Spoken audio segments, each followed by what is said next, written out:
Le seul et unique boulot qu'ait jamais eu Jackie, c'était au service postaux américain. Quand elle a été embauchée à la poste, elle se sentait bien. On était fiers d'elle. Elle avait une collègue de travail qui s'appelait Tashara Jackson. Mais ensuite, ça a dégénéré. Je crois que c'était à qui se montrerait la plus toxique, la plus sauvage. Elle rivalisait de vices.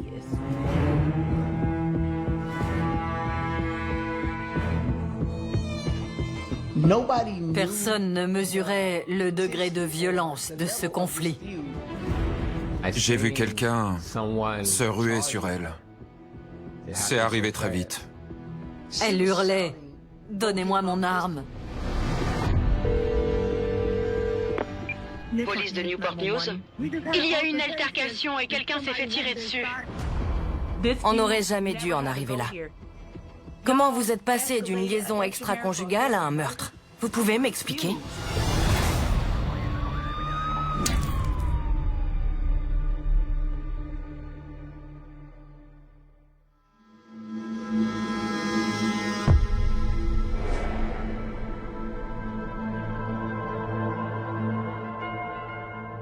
Jacqueline et Saladin étaet dans le même lycée. C'est là qu'ils se sont rencontrés. Sal et Jackie s'aimaient. Ils ressemblaient à tous les jeunes couples qui décident de faire leur vie ensemble. Ce qui a séduit mon frère chez Jackie Shabazz, c'est son assurance. Elle était audacieuse, elle n'avait peur de rien.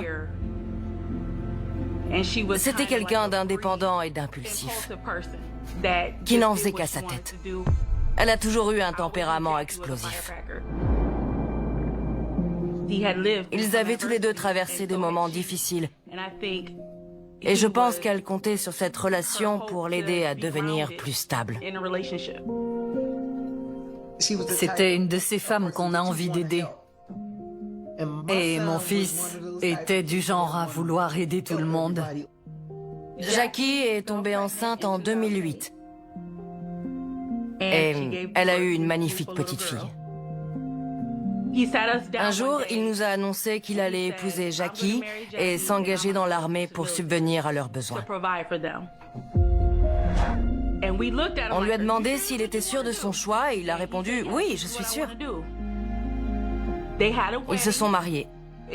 Deux jeunes adultes qui s'engageaient pour la vie. C'était plein d'espoir et d'amour. Ils étaient heureux. Par la suite, ils ont encore eu 3 autres enfants. 3 filles adorables. Sal est envoyé à la base de Fort Eustis à Newport News, en Virginie. Il passe 4 ans dans l'armée. Sal a quitté l'armée vers 2013. Et il s'est fait embaucher à l'usine. Il conduisait des poids lourds. La famille s'installe à Newport News. Et Jackie entre elle aussi dans la vie active, en tant que postière. Elle avait toujours été mère au foyer. Elle était contente de travailler. Avec un deuxième revenu, il serait plus à l'aise et pourrait faire plus de choses. C'était une période heureuse. On était fiers d'elle. C'était un excellent choix de carrière, avec une bonne retraite à la clé. On l'encourageait tous à vivre sa vie. Elle travaillait à la poste et elle avait une collègue de travail qui s'appelait Tashara Jackson. Tashara passait un peu inaperçue. Elle n'était pas vilaine, plutôt sociable, mais n'avait rien d'exceptionnel. Jackie et Tashara sont devenus collègues. Tashara était quelqu'un de très généreux, toujours présente pour ses amis. Elle vous aurait donné jusqu'à sa dernière chemise. Elle était toujours prête à filer un coup de main. Elles travaillaient ensemble Et tout se passait très bien.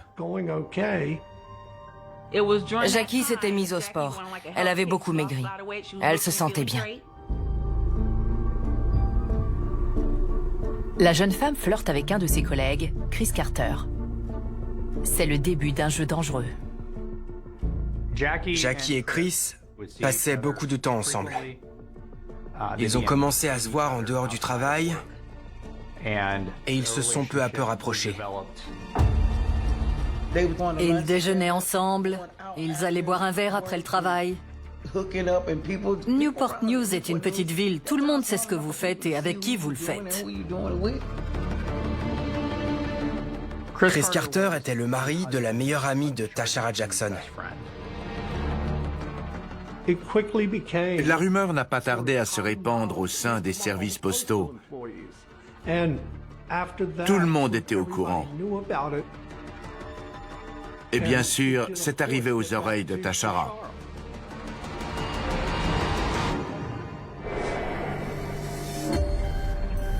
La première fois que Tashara m'en a parlé, c'était après la fête de Noël des employés de la Poste. Chris, le mari de sa meilleure amie, était présent. Et Jackie était là aussi. Tashara est de plus en plus sûre que Jackie et Chris ont une liaison. C'est cette dynamique, ces accusations proférées par Tashara Jackson à l'encontre de Jacqueline, qui va alimenter l'animosité naissante entre les deux femmes. D'après elle, Jackie était sur la défensive. Elle la regardait en coin. Tashara Jackson prenait cette histoire très à cœur. Elle estimait que Jackie mettait en péril le mariage de sa meilleure amie et faisait preuve d'un manque de respect inacceptable. Après cette fête de Noël, leurs rapports se sont tendus. Tout ça ne présageait rien de bon. Je sentais qu'il allait arriver malheur. Tashara a fini par parler de ses soupçons à sa meilleure amie et cette dernière a pris contact avec Jackie. Jackie n'a pas tardé à faire le rapprochement. Elle a compris que c'était Tashara qui avait mis son amie au courant. Alors, elle est allée la voir et elle lui a dit de se mêler de ces putes d'oignons. Le mari de Jackie a lui aussi vent de sa liaison. Il ne m'a pas dit comment il l'avait su, mais juste qu'elle avait une liaison. Elle n'était pas maligne. Jackie et Chris avaient tous les deux une famille. Chris avait une femme et un fils. Mais ils étaient tellement épris l'un de l'autre qu'ils sont devenus imprudents.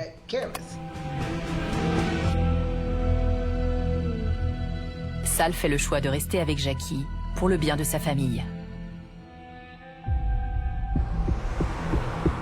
Jackie et Chris ont continué à se fréquenter. Ils se voyaient de plus en plus souvent.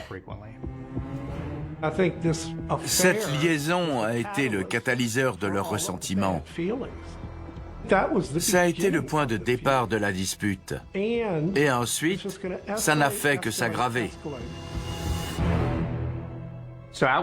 Au travail, leurs rapports se sont envenimés. Ça dégénérait.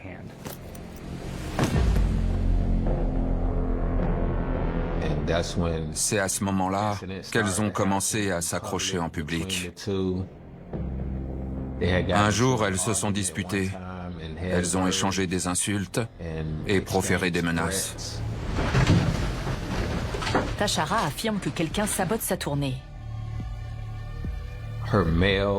On mélangeait son courrier pour la ralentir. Elle était obligée de remettre le courrier en ordre avant de partir faire sa tournée. Au premier abord, Tashara Jackson a l'air d'une petite chose timide. Mais en réalité, c'est une femme très agressive, irascible et manipulatrice. Aucune des deux ne voulait céder, parce qu'elles sont pareilles. La Jackie que je connais ne se laisse pas marcher sur les pieds, croyez-moi. Mais personne ne se doutait qu'elles en étaient arrivées à un tel degré de tension et d'animosité. Personne. Comment est-ce qu'on peut laisser les choses aller si loin que ça finit par coûter la vie à quelqu'un? L'ambiance était tendue au bureau. Le différend entre Tashara et Jackie s'était tellement envenimé qu'elles avaient fini par en venir aux mains. Leurs collègues prenaient parti. Ça créait un environnement très toxique. Apparemment, Tashara l'aurait bousculé dans l'enceinte des services postaux. C'est pour cette raison que les représentants syndicaux et l'inspecteur des postes ont décidé d'intervenir. Chacune d'elles a fait un signalement en interne. Tashara a fait plusieurs signalements au RH et à la police de Newport News. Je crois que Jackie a porté plainte uniquement pour lui rendre la monnaie de sa pièce. On leur a confié des tournées différentes pour éviter qu'elles se croisent.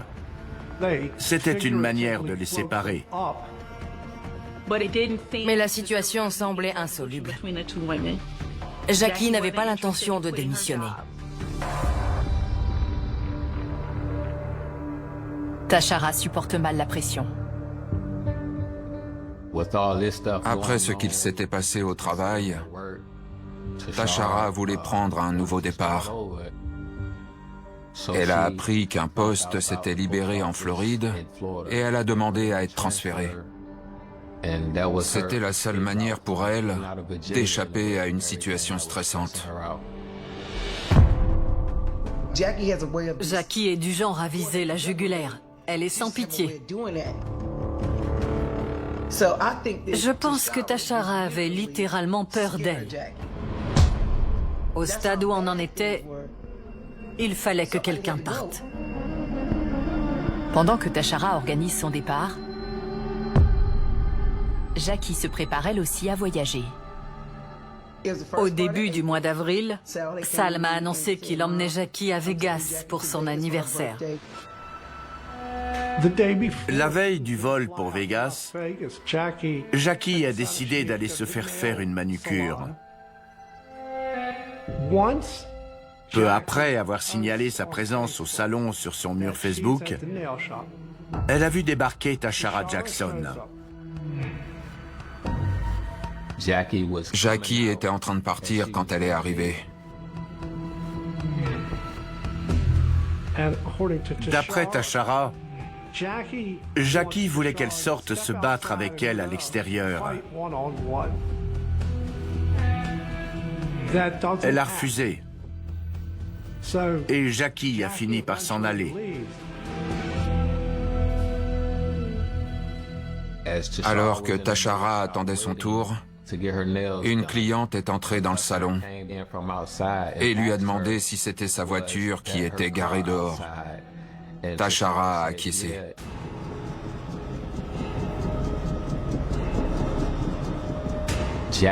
Jackie avait crevé les pneus de sa voiture.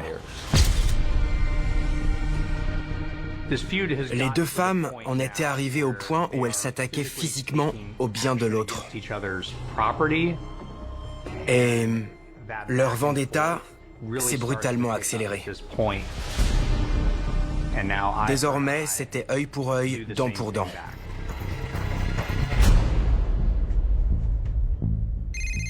Alors que Jackie fait sa valise, son téléphone sonne. C'est Chris Carter, son amant. Il lui dit que Tashara connaît son adresse. Mais il se montre plutôt rassurant. Ne t'en fais pas, ce sont des menaces en l'air. Tu n'as absolument aucune raison de t'inquiéter. Jackie s'envole donc pour Las Vegas avec Sal. Ils ont déposé les filles chez moi, à Raleigh, sur le chemin de l'aéroport de Raleigh-Durham. Ils avaient l'air vraiment enthousiastes à l'idée de ce voyage. Je crois que Jackie et Sal sont allés à Vegas pour se donner une dernière chance. Ils voulaient faire le point, discuter de choses dont un mari et sa femme ne peuvent pas discuter dans leur environnement habituel avec les enfants. Ils avaient besoin de réfléchir. C'est pour ça qu'ils ont quitté la ville. Mais il apparaît vite que Jackie a la tête ailleurs. Jackie échangeait avec Chris quotidiennement pendant ce séjour à Vegas. Jackie a notamment envoyé plusieurs textos à Chris qui disaient « Je ne savais pas qu'on pouvait être amoureux de quelqu'un comme je le suis de toi. Toi, je t'aime. Lui, je vis avec lui, simplement avec lui. Ce genre de choses. » Jackie lui assurait qu'il n'y avait plus d'intimité entre Sal et elle. Il y avait des remarques graveleuses, très déplacées. C'était clairement une femme qui n'était plus investie dans son couple. Saladin et Jackie s'étaient mariés à 20 ans. Ils avaient traversé des crises. C'était explosif. Ils se disputaient pas mal. Leur couple avait commencé à battre de l'aile au moment où Sal était parti faire sa formation de base. Ils s'étaient brièvement séparés. Je savais que mon fils voulait partir. Il a mis beaucoup de temps à se décider à la quitter, parce qu'il s'inquiétait pour les filles. Sal adorait ses filles. Il aurait fait n'importe quoi pour elles. Je ne les voyais pas vieillir ensemble. Leur relation était devenue trop toxique. J'étais sûre qu'ils finiraient par se séparer et qu'ils pourraient alors passer à autre chose. Je crois que Tashara en a eu marre. Elle savait, bien sûr, que Jackie et son mari étaient partis à Vegas. Elle a décidé de se venger, pour lui montrer qu'il ne fallait pas la chercher. Jackie et Sal sont rentrés le lundi suivant. Ils sont passés prendre les filles et on a bavardé un moment. Ils avaient l'air contents. Quand ils sont arrivés chez eux, la voiture de Jackie avait été vandalisée. Cette fois, c'est la goutte d'eau qui fait déborder le vase. Il y a du sucre dans le réservoir et les pneus sont crevés. C'est vraiment pas agréable. C'était moche. Elle avait terriblement honte. C'était affreux. Jackie sait très bien qui a pu faire le coup. La voiture de Tashara a été vandalisée, celle de Jackie aussi. Et les deux femmes vont-elles en rester là? De toute évidence, non. Jackie a envoyé des messages à Tashara. Elle lui disait « Ne quitte pas encore Newport News. Je sais que t'as crevé mes pneus. » C'était une manière de lui dire « Cette histoire ne sera pas terminée avant que je t'ai mis la main dessus. » Je crois qu'entre Jackie et Tashara, c'était à qui serait la plus méchante, la plus enragée, la plus sauvage. Elles rivalisaient de vices. Tashara reçoit une grande nouvelle. Sa demande de transfert en Floride a été approuvée. Elle a décidé de fêter ça chez Harpoon Larry's, un de ses restaurants préférés à Newport News.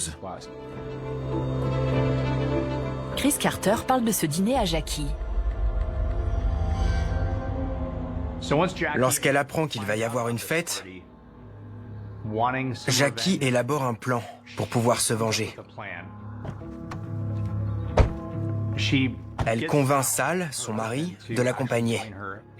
Et au moment de partir, Sal prend un taser. À partir du moment où Tashara avait vandalisé sa voiture, il était inimaginable pour Jackie de lâcher l'affaire et de la laisser avoir le dernier mot. Elle devait répondre. Je ne sais pas pourquoi Saladin n'a pas dit « Non, on ne va pas faire ça. Il n'en est pas question. » Je n'avais aucune idée de l'ampleur qu'avaient pris leurs différends. Personne ne mesurait le degré de violence de ce conflit. Personne, à part les gens concernés.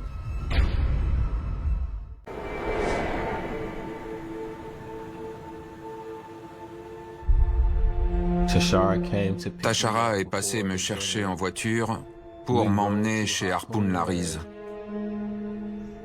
En arrivant là-bas, on s'est garé, Tashara est sortie de la voiture et elle a ouvert la portière arrière gauche à son plus jeune fils. Une voiture s'est arrêtée à notre niveau. Je croyais que c'était un ami ou un membre de la famille. J'étais encore dans la voiture. Je me suis retourné vers Tashara et j'ai vu quelqu'un se ruer sur elle. Je les voyais depuis l'avant du véhicule se battre à travers la porte arrière gauche. J'ai fait le tour de la voiture et Tashara et Jackie étaient déjà par terre. Elles étaient en train de se battre. Tout a été très rapide. C'est à ce moment-là que le mari de Jackie m'a vu. Il a sorti un taser. Saladin brandissait le taser en disant « Restez en dehors de ça. Laissez-les régler leur compte. » Tout en se battant, Tashara hurlait « Donnez-moi mon arme, allez me chercher mon arme dans la voiture. » Elle criait.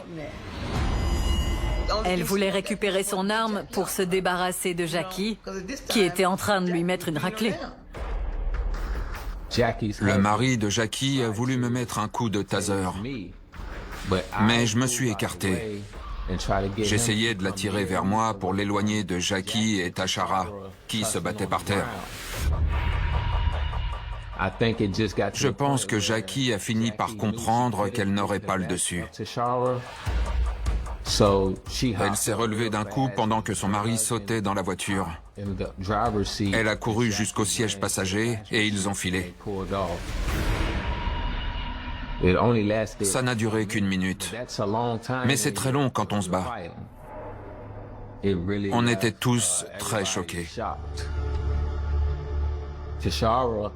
Tashara était d'autant plus en colère que ses enfants étaient présents et qu'ils avaient été témoins de l'agression.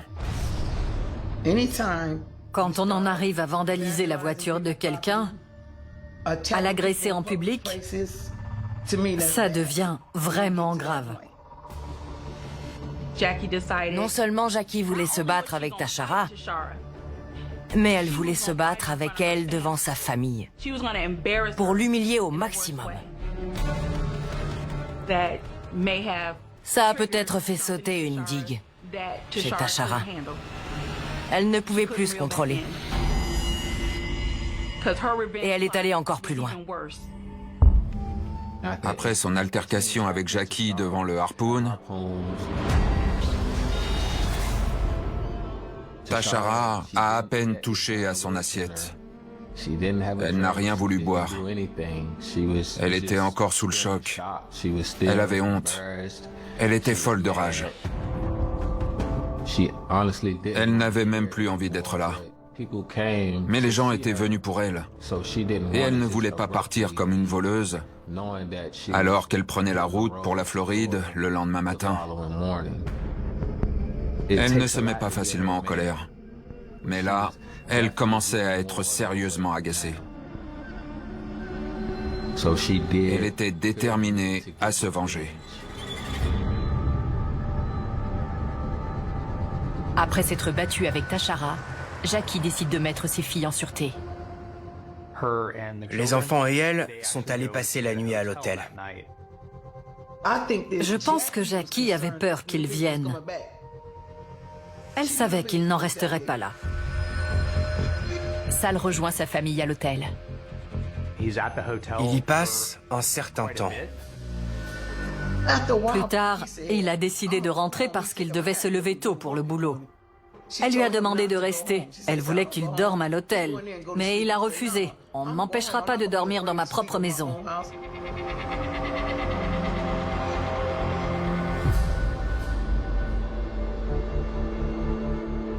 Il a pris sa voiture et il est retourné chez lui. Inquiète pour Sal, Jackie l'appelle. Elle est restée en ligne avec lui pour s'assurer qu'il rentrait en sécurité. Il s'est arrêté pour acheter un truc à manger à l'épicerie et il est rentré. À ce moment-là, la nuit était déjà bien avancée.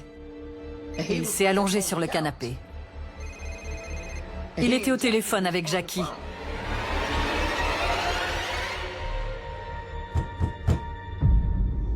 Il a entendu frapper à la porte.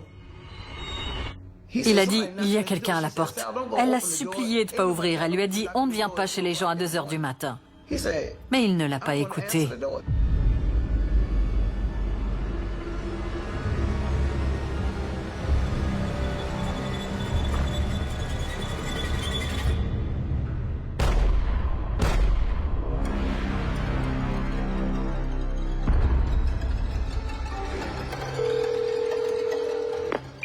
Police de Newport News. On a tiré sur mon mari. Au téléphone avec lui, quelqu'un a frappé à la porte et lui a tiré dessus. D'accord, vous n'êtes pas sur place? Non, je suis à l'hôtel, j'y vais. C'était il y a combien de temps? Ça doit faire 2 minutes, madame. Elle quitte l'hôtel et fonce en voiture jusqu'à chez elle. Pendant ce temps, des policiers et des urgentistes sont envoyés sur place. À 2 heures du matin, sa fille m'appelle. Elle devait avoir 8 ans à l'époque. Elle était en larmes. Elle m'a dit « Nana, papa s'est fait tirer dessus. » Quoi? Papa s'est fait tirer dessus. Comment ça? Elle pleurait trop pour parler. J'ai dit « Mais où est ta mère ?» J'ai raccroché et j'ai essayé d'appeler Jackie. Mais elle n'a pas répondu. Sa petite amie. Environ 3 ou 4 minutes après la fusillade, à 2h16 du matin, les premiers agents de police arrivent sur place.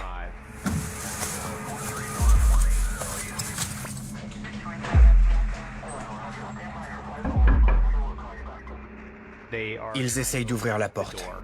Elle n'est pas fermée à clé, mais il y a quelque chose qui la bloque. Ils arrivent à jeter un coup d'œil et voient un corps de l'autre côté de la porte d'entrée.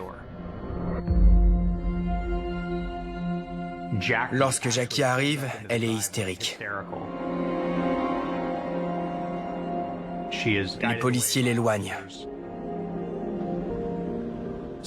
Elle a raconté aux enquêteurs qu'au moment où Sal était allé ouvrir en lui disant qu'il y avait quelqu'un à la porte, elle avait entendu une voix d'homme et que cette voix n'était pas celle de Sal. Les policiers ont finalement réussi à entrer dans la maison. Ils ont trouvé Sal par terre, contre la porte d'entrée. Et à ce moment-là, ils ont compris tout de suite qu'il était décédé.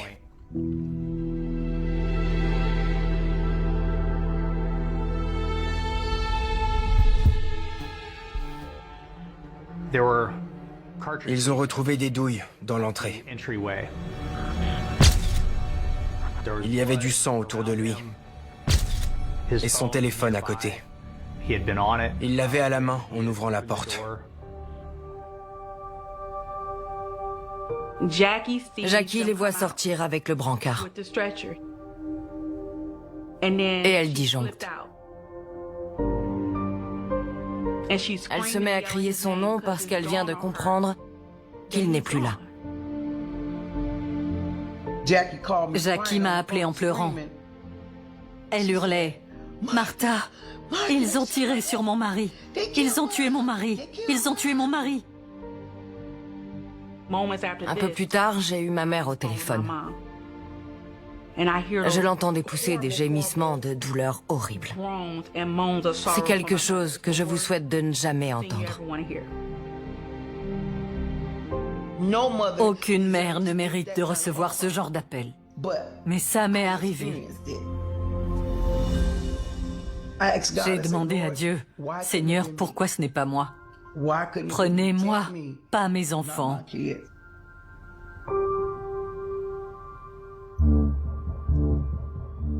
J'étais en état de choc. Je ne réalisais pas. Quand j'ai appris qu'on lui avait tiré dessus, j'ai tout de suite pensé que ça avait quelque chose à voir avec Jackie. Pas qu'elle l'avait fait elle-même, mais qu'elle était mêlée à tout ça. Jackie a aussitôt craché le morceau.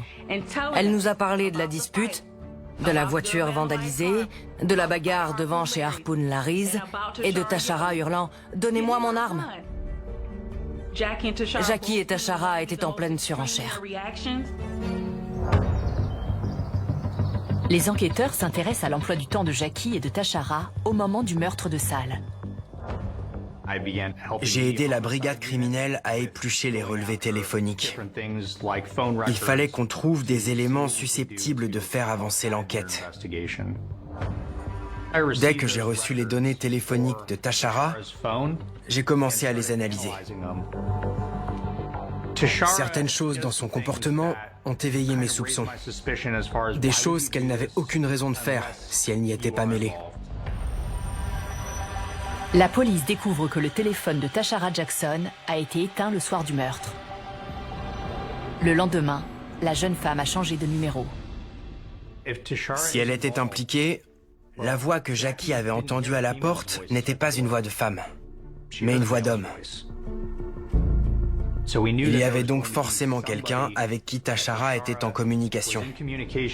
Quelqu'un qui l'avait aidé à mener à bien son plan. Je cherchais alors des numéros de téléphone qu'elle avait appelés avant le meurtre. Il y avait 2 de ces numéros qui sortaient du lot. Des contacts qu'elle appelait fréquemment et sur de longues durées. L'un de ces numéros appartenait à un certain Stephen Hatchett. La police recherche Stephen Hatchett, un ami de Tashara Jackson, dans le cadre du meurtre de Saladin Shabazz. Après avoir découvert qu'il était en contact avec Tashara avant le meurtre, j'ai commencé à m'intéresser à lui. On avait besoin de savoir s'il était impliqué. Je travaillais au chantier naval de Newport News. Quand je suis arrivé au boulot, mon badge ne marchait pas. Un type de la sécurité m'a escorté dans un bureau. La brigade criminelle l'a soumis à un interrogatoire. C'est comme ça que j'ai appris que le mari de Jackie avait été assassiné et que Tashara et moi étions considérés comme suspects. J'ai dit aux policiers, je ne suis pas au courant. Je n'en sais pas plus que vous. Tashara ne m'avait pas parlé de ça, ni au téléphone, ni par texto. Les enquêteurs vérifient les déclarations de Stephen et son alibi. Il n'y avait aucun élément laissant à penser qu'il était mêlé à ça. On n'a rien trouvé qui indique que Stephen était allé sur la scène de crime ce soir-là. Une fois qu'il a été rayé de la liste des suspects, je me suis intéressé au second numéro de téléphone que Tashara Jackson avait contacté cette nuit-là. Il appartenait à un certain Jeremy Petway. Jeremy Petway était un employé des services postaux. Il travaillait avec Tashara Jackson et Jacqueline Shabazz. La première fois que son nom a surgi dans l'enquête, la police était déroutée. Qui était ce type? Que venait-il faire dans toute cette affaire? On a obtenu une commission rogatoire pour le relevé téléphonique de Jeremy Petway. J'ai examiné les données de localisation de son téléphone. Elles indiquaient qu'au début de la nuit, ce téléphone était chez lui. Un peu avant 2 heures du matin, on voit le signal du téléphone s'éloigner de la maison et s'arrêter à quelques rues de chez lui. Il stationne ensuite un long moment près d'une école primaire. Au même moment, Tashara Jackson appelle Jeremy Petway et reste en ligne avec lui pendant 26 minutes. Elle lui passe donc un très long coup de fil juste avant le meurtre. Et pendant cet appel, on voit Jackson se déplacer vers le nord, en direction de Petway. Peu après 2 heures du matin, on voit les 2 téléphones commencer à avancer en même temps et dans la même direction. Et à moins d'1 minute l'un de l'autre, les 2 appareils passent en mode avion ou sont éteints. Les téléphones de Jeremy Petway et Tashara Jackson semblent s'éteindre à environ 3 km de la scène de crime. La police quadrille le quartier dans l'espoir de trouver des images de vidéosurveillance. On voulait recouper les données téléphoniques avec la vidéosurveillance. Il se trouve qu'il y avait un policier qui habitait juste à côté de chez Petway et qui a pu nous fournir les images de sa sonnette connectée.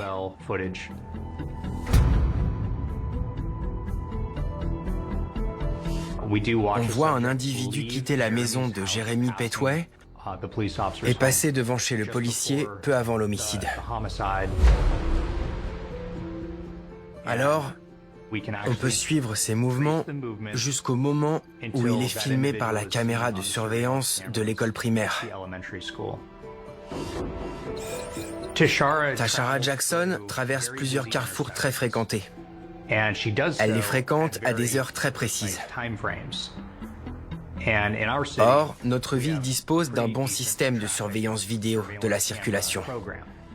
Alors, en collaboration avec les autorités routières, on a donc pu obtenir les bandes vidéo de certains des principaux carrefours sur lesquels on aperçoit un véhicule correspondant à sa voiture, au moment où les données téléphoniques indiquent qu'elle empruntait ces rues pour aller rejoindre Jeremy Petway.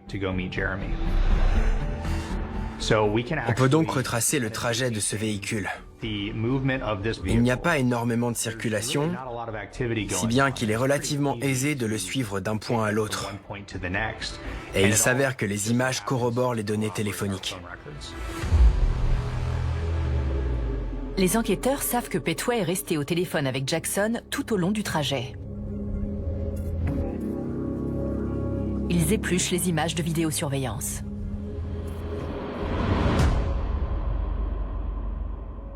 Sur cette vidéo, le véhicule de Tashara Jackson arrive devant l'école primaire. On le voit passer juste à côté de Jeremy Petway.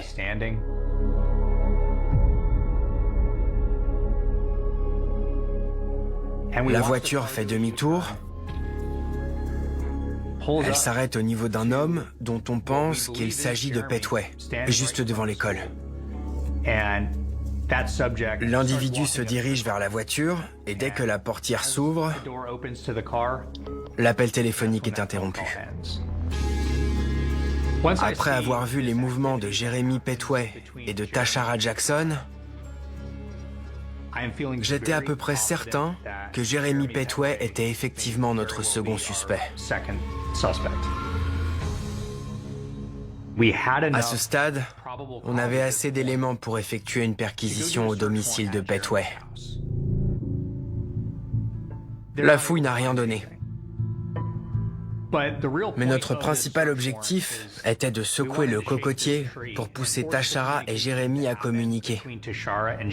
On espérait pouvoir ensuite obtenir le contenu de leurs échanges.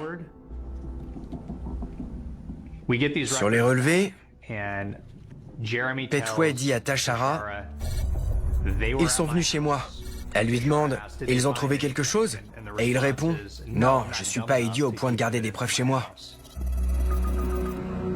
Sur d'autres messages qu'ils se sont échangés, Ils font référence à un célèbre couple de criminels. Le message dit « On est Bonnie and Clyde pour toujours ». Les échanges de textos révèlent également que l'arme du crime est cachée dans une propriété voisine. La police récupère le pistolet. On a d'abord interpellé Jeremy Petway. Et ensuite, on s'est concentré sur l'arrestation de Tashara Jackson. Le lendemain du meurtre de Sal, Tashara Jackson a déménagé en Floride. Elle a mis 950 km entre la scène de crime et elle. On a contacté Stéphane, qui était un bon ami à elle, pour lui demander s'il pouvait essayer de la convaincre de revenir et de se livrer à la police. J'ai appelé Tashara et je lui ai dit « La police veut te parler dans le cadre d'une enquête pour homicide. Il faut que tu reviennes. »